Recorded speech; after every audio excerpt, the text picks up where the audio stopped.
हमारे साथ विवेक तन्खा हैं, सांसद हैं, कांग्रेस के हैं, कानून के जानकार हैं, हमारे साथ जुड़े हैं। बहुत बहुत धन्यवाद जुड़ने के लिए।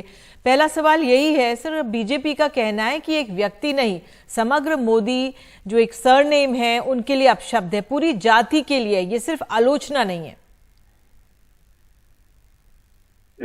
बीजेपी की बातों पे तो मैं नहीं आऊंगा, क्योंकि बीजेपी हर वक्त डिस्ट्रैक्ट करने की कोशिश करती है। बट मैं ये कहना चाहूंगा कि we feel disappointed with the judgement, though हमको एंटिसिपेशन था कि there something happening, because even this judgement में जो सजा है 2 साल की, वो I think is the maximum in 504। Now Rahul ji ने ऐसी कोई बात नहीं कही थी जिसमें कि आप मैक्सिमम सजा उनको दीजिए 2 साल की, एक्सेप्ट फॉर द फैक्ट कि 2 साल से disqualification of a seat attract हो जाती है। इसके अलावा इसमें और कोई रीजन हमको नहीं दिखता। तो Rahul ji as an affected person has a right to file an appeal. जो उन्होंने स्टे किया है सेंटेंस, वो सीआरपीसी में ही प्रोवाइडेड है कि सेक्शन 389 में lower court of the order को खुद स्टे कर सकता है up to 3 years, which the court has done. Appellate court में अब केस जाएगा और एपलेट कोर्ट में हम स्टे ऑफ कन्विक्शन की बात करेंगे, क्योंकि दिस इज अ केस जिसमें कन्विक्शन ही नहीं होना चाहिए था। We are surprise, we are disappointed, but since there is a court ahead, so we have hope. जी तन्खा जी, रक्षा मंत्री ने कहा है कि अब शब्दों से गहरी चोट होती है, कानून मंत्री ने कहा है कि राहुल के बोलने से देश को भी नुकसान हुआ है, तो आगे की राह आप इस मामले में कैसे देख रहे हैं?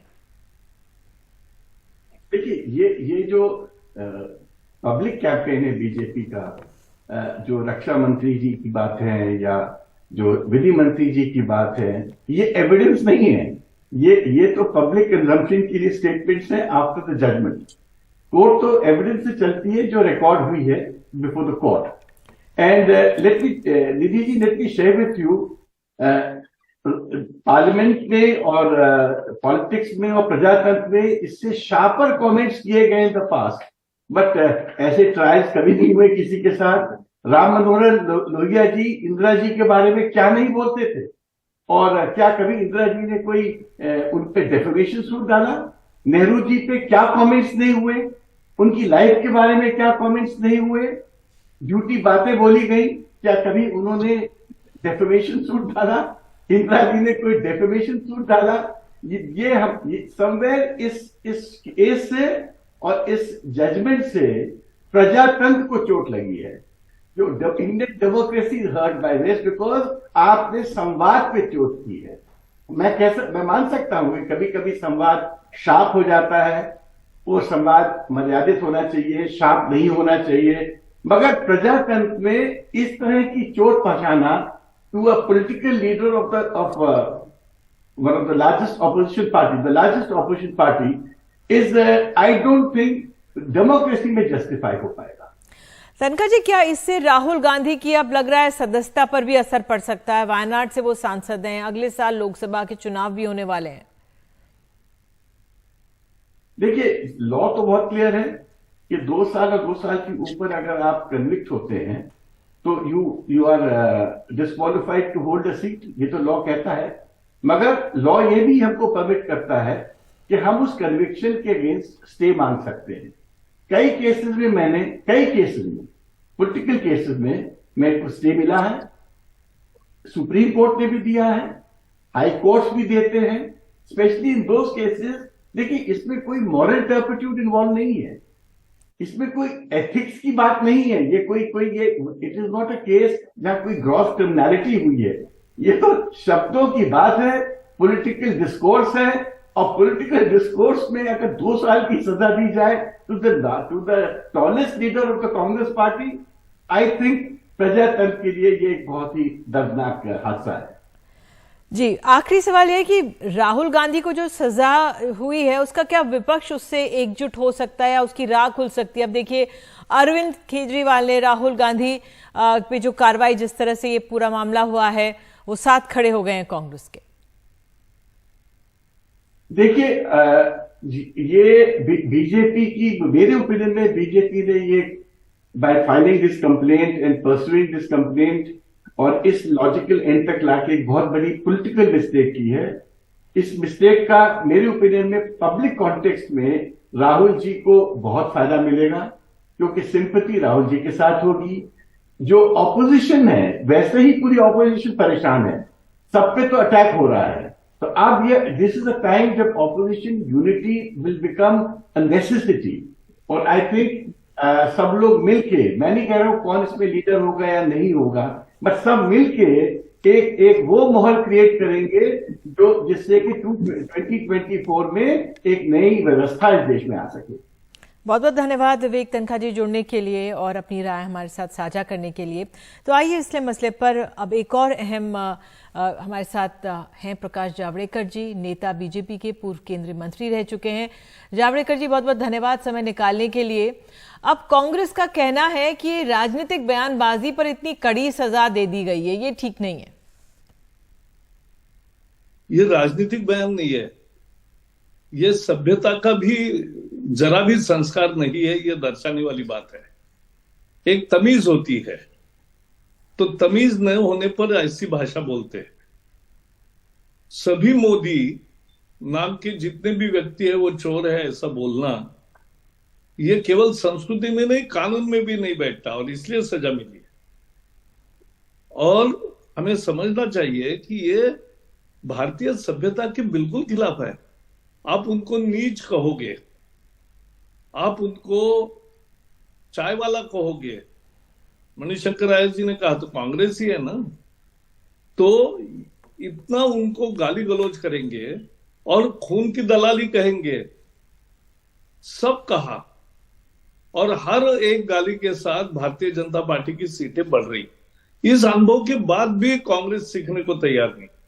लोगों को इस तरह से गाली देना, अपने प्रधानमंत्री जो लोकतंत्र से चुन के आए हैं उनको इस तरह से गाली देना लोगों को रास नहीं आता, और इसलिए लोगों के दृष्टि से ये बहुत बड़ा अपराध है।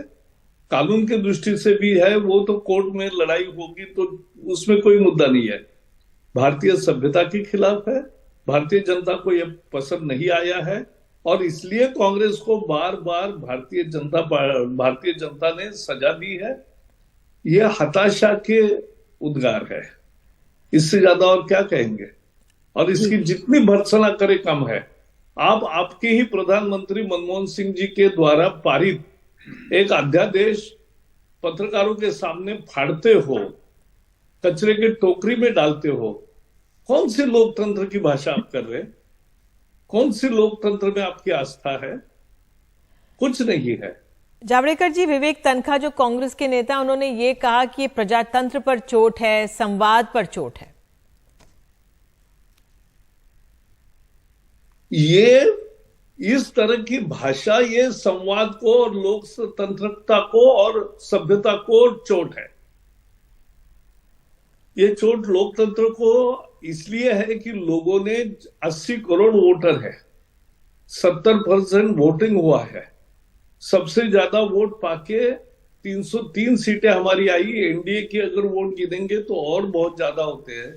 तो सबसे ज्यादा वोट लेकर जिनका पूर्ण बहुमत से सरकार है, ऐसे सरकार के मुखिया को गाली गलौज करना यही लोकतंत्र का अपमान है। अब कहा जा रहा है कि इस सजा से राहुल गांधी जो संसद की सदस्यता, उस पर असर पड़ता हुआ दिख रहा है। उसमें मैं टेक्निकलिटी में जाना ही नहीं चाहता। देखो, वो 30 दिन का उनको अवधि दिया है, वो अपील करेंगे, अपील में क्या होता है देखेंगे। वो अभी मैंने सुना कांग्रेस के वकील, तो वो जो बोल रहे थे वो यही बोल रहे थे ना, प्रशांत भूषण नहीं, ये थे हमारे अभिषेक सिंघवी। तो अभिषेक सिंघवी जो बोल रहे थे वो कानून की दलील है। ये कानून का मुद्दा ही मैं नहीं मानता। ये सभ्यता का, संस्कार का, देश के प्रति प्यार का, लोकतंत्र के प्रति आस्था का मुद्दा है। और लोकतंत्र की आस्था ही उनके मन में नहीं है, और इसीलिए लोकतंत्र से जो जनता ने चुना है उस नेता को आए दिन वो गाली गलौज करते हैं। अब विपक्ष ये कह रहा है जावड़ेकर जी की 2024 लोकसभा चुनावों से पहले वायनाड की सीट पर असर पड़ सकता है, साजिश की तरह है, क्या कहेंगे? उनका विपक्षी नेता का भी नहीं हो पाया, इतने कम संख्या में चुन के आए हैं। अगली बार ये संख्या और बहुत कम होने वाली है। अच्छा, क्या जो इसे कहा जा रहा है बीजेपी की राजनीतिक चूक होगी, क्योंकि अरविंद केजरीवाल ने भी आप देखिए अभी तक साथ नहीं थे, लेकिन ट्वीट कर समर्थन जता दिया है कांग्रेस के साथ और साजिश तक करार दे दिया। नहीं, सभी चोर मौसेरे भाई, वैसा ही होता है, इसमें कोई मतलब नहीं है। ऐसा नहीं होता। अलायंस में कोई विचार चाहिए। रंजिश के लिए अलायंस नहीं बनता, कोई विचार चाहिए, कोई कार्यक्रम चाहिए, जनता के लिए कोई ठोस अपील चाहिए। वो तो कुछ है नहीं। केवल हमारे खिलाफ भी ईडी का एक्शन हो रहा है। अच्छा, ये केसेस कब शुरू हुए? उनके काल में। लालू जी के केसेस किसके समय में शुरू हुए? उनके काल में। अब वो नतीजे पर पहुंच रहे तो कैसे दुख करोगे? अखिलेश के खिलाफ या बाकी लोगों के खिलाफ जो केसेस है वो तो पहले से दर्ज है। और यहां दिल्ली में कांग्रेस आम आदमी पार्टी के खिलाफ जो कार्रवाई है, यानी उनके नेताओं के खिलाफ, हम आमना तो उसका भी समर्थन ही कर रही है। बिल्कुल, आप हमारे साथ जुड़े, बहुत बहुत धन्यवाद जावड़ेकर जी।